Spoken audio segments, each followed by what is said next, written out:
నిన్న చాలా ఎక్కువ నిన్ననే కాదు కొన్ని డేస్ నుంచి చాలా ఎక్కువ స్ట్రెస్సే ఉంటుంది. ఎక్కువ బాగా స్ట్రెస్ వచ్చినప్పుడు అలాగా నా బాడీ కూడా షివర్ అయిపోతుందండి. కానీ అంత స్ట్రెస్ ఎప్పుడు ఉండకూడదు. నేను నిన్న రాసుకున్నాను కదా డెంటల్కి వెళ్ళాలని. యాక్చువల్లీ ఆ టైంకి నేను మర్చిపోయాను. అపాయింట్మెంట్కి వాళ్ళు కాల్ చేసి మేడం మీరు రావట్లేదా అంటే అమ్మో నేను ఇప్పుడు డెంటల్కి వెళ్ళాలి కదా అని చెప్పి యాక్చువల్లీ అంతకుముందు అలానే మిస్ చేశాను. వాళ్ళు నా కోసమే మళ్ళీ డెంటల్కి ఈ టైంకి రమ్మన్నారనమాట.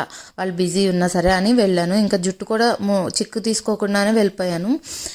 నా బాడీ నా కంట్రోల్లో లేదు, నా మైండ్ నా కంట్రోల్లో లేదు. లాస్ట్ టైం ఇలాగే స్ట్రెస్ వచ్చినప్పుడు దాన్ని హ్యాండిల్ చేయడం నాకు తెలియలేదు 2 years బ్యాక్.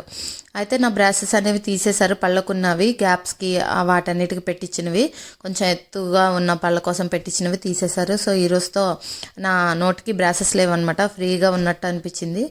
అయితే ఈసారి నేను స్ట్రెస్ని గుర్తుపట్టాను. లాస్ట్ టైం గుర్తుపట్టలేదు. నేను ఓవర్ వెయిట్ కూడా అప్పుడే పుటాన్ అయిపోయాను. చాలా 70 kgs వరకు అప్పుడే వెళ్ళిపోయాను. కొంతమంది స్ట్రెస్తో వెయిట్ తగ్గిపోతారు, కొంతమంది వెయిట్ గెయిన్ అయిపోతారు. కానీ స్ట్రెస్ అనేది దాన్ని గుర్తుపట్టుకోవాలి, మనం దాన్ని తగ్గించుకునే ప్రయత్నం కూడా చేయాలి. ఈసారి నలుగురు నాకు హెల్ప్ చేశారు. ఒకటి యాజ్ యూజువల్ దేవుడైతే, ఇంకొకటి మా హస్బెండ్, మా అక్క, మా ఇంట్లో పనిచేసే పనావిడ కూడానండి. ఈసారి ప్రేయర్ చేయించుకున్నాను. మా బాబు ప్రేయర్ కూడా చేయించుకున్నాను నేను, ఎందుకంటే వాడి ప్రేయర్ నాకు అవసరమైంది. ఒక్కొక్కసారి మనకి మన ప్రేయర్ ఒక్కటే సరిపోకపోతే మిగతా వాళ్ళని కూడా యాడ్ చేసుకుని ప్రేయర్ చేసుకోవాలి.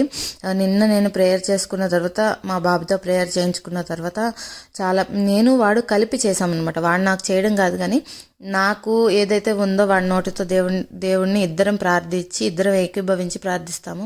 అలా ప్రార్థించినవి చాలా వరకు మా లైఫ్లో 100% సక్సెస్ ఉంది. అందులో నేను ఒక్కదాన్ని ప్రార్థించిన దానికన్నా మా బాబుతో ప్రార్థించిన దానికి.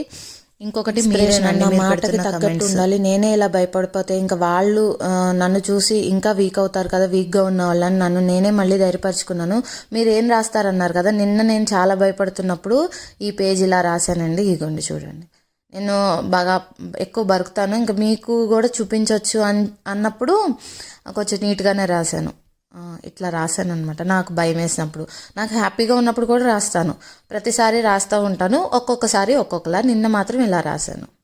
సో ఇది నన్ను ధైర్యపరిచిన వారందరికి కూడా చాలా థ్యాంక్స్. అసలు ఈసారి స్ట్రెస్ నుంచి చాలా ఫాస్ట్గానే నేను రికవర్ అయిపోయాను.